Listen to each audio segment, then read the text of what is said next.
আসসালামু আলাইকুম। দেশ উপবাস থেকে যারা আমার এই ভিডিওটি দেখছেন তাদেরকে অসংখ্য ধন্যবাদ। আজকে আলোচনা করব বাড়ির ফ্লোর থেকে ছাদের হাইট কতটুকু দিতে হয় তা নিয়ে। এটা যারা বাড়ি নির্মাণ করবেন তাদের জন্য খুবই গুরুত্বপূর্ণ একটি বিষয়। ফ্লোর থেকে ছাদের হাইট দিতে হয় হচ্ছে 10 ফিট, মানে নিচের ফ্লোর থেকে উপরের ছাদের তলার লেভেল পর্যন্ত ক্লিয়ার থাকবে হচ্ছে 10 ফিট।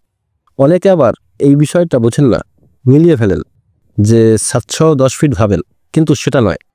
ছাদের নিচ থেকে 10 ফিট ক্লিয়ার থাকবে ফ্লোর পর্যন্ত। এটা আপনারা যারা বাড়ি নির্মাণ করবেন তারা এই বিষয়টা মাথায় রাখবেন। আসলে আবাসিক ভবনে ফ্লোরের হাইট 9 ফিট 6 ইঞ্চিও দেওয়া হয়।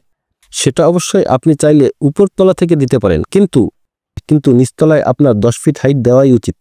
আরেকটি বিষয় সেটা হচ্ছে, এখানে দেখেন, এখানে ফ্লোরটা আগে ঢালাই করা হয়েছে, তারপর ছাদ ঢালাই করা হয়েছে। তা এখন এখানে হাইট আছে, এই ফ্লোর থেকে ওই ছাদের তলা পর্যন্ত হাইট আছে হচ্ছে 10 ফিট 2 ইঞ্চি। তাহলে টাইলস করলে এখান থেকে আরও 2 ইঞ্চি কমে যাবে।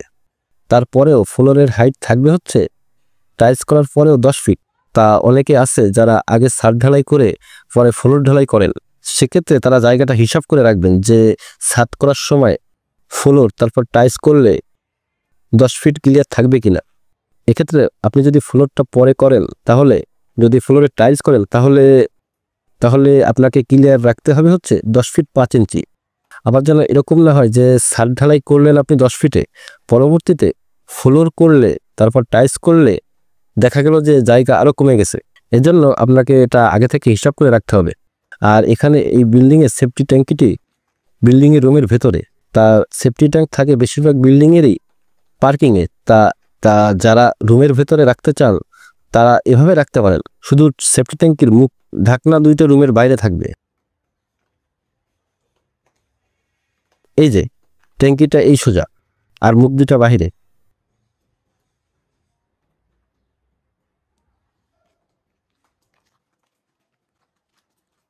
আর এখানে এই বাড়িটিতে সিঁড়িতে একটি ভুল আছে, যদিও এটা আজকের টপিক না, তারপরেও আপনাদের এটা জেনে রাখা ভালো। এখানে দেখেন, এখানে সিঁড়ির এই কলামটা সিঁড়ির ল্যান্ডিংয়ের ভেতর ঢুকে গেছে,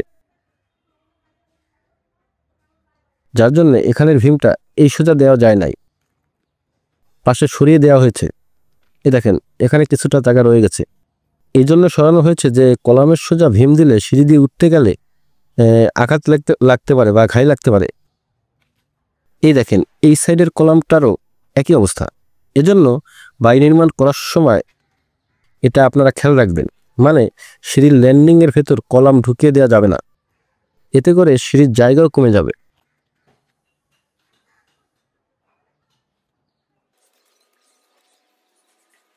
আর এখানে দেখেন, এখানে ছাদে পলিথিন আটকে গেছে।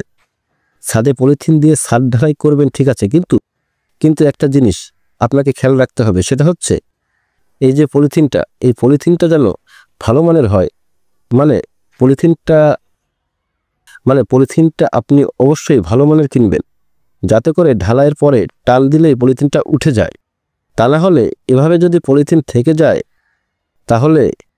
তাহলে এটার উপরে প্লাস্টার করলে প্লাস্টার থাকবে না। এই দেখেন, ছাদ কিন্তু চিপিং করা হয়ে গেছে, কিন্তু পলিথিন পুরোপুরি ওঠে নাই।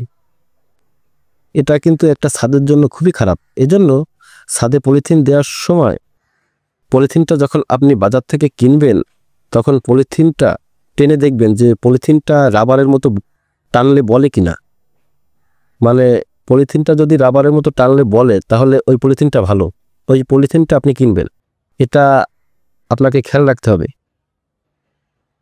আপনি যদি বাড়ি নির্মাণ সম্পর্কিত এরকম ভিডিও দেখতে আগ্রহী হন, তাহলে আমার চ্যানেলটিতে একটি লাইক দিয়ে সাবস্ক্রাইবটি করে দেবেন, আর পাশের বেল বাটনটি অন করে দেবেন। তাহলে পরবর্তী ভিডিওটি সবার আগে আপনিই দেখতে পারবেন।